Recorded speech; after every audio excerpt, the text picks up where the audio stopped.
Chingiz Aytmatov "Bo'tako'z" qissa to'plami.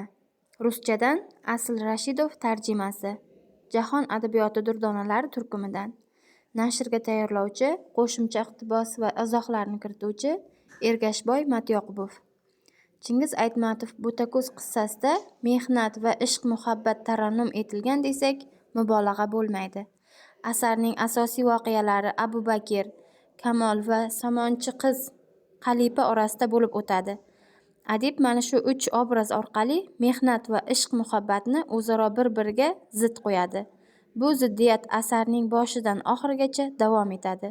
Shuningdek, asarni o'qir ekansiz, unda xudbinlik va nekbinlik, yolg'on, haqiqatning ham o'zaro kurashishiga duch kelasiz. Asarda qay biri ustun chiqadi? Asar davomida asosiy qahramon Kamol nimani tanlaydi? Mehnatnimi yoki muhabbatnimi? Kamol Qalipani haqiqatdan ham sevganmidi yo shunchaki yoshlik havasimidi? Abu Bakrchi? U haqiqatdan ham Qalipaga uylanmoqchimidi yo yo'q? Abu Bakr Qalipaga erishadimi? Qalipa kimni tanlaydi? Kamolnimi yo Abu Bakrnimi?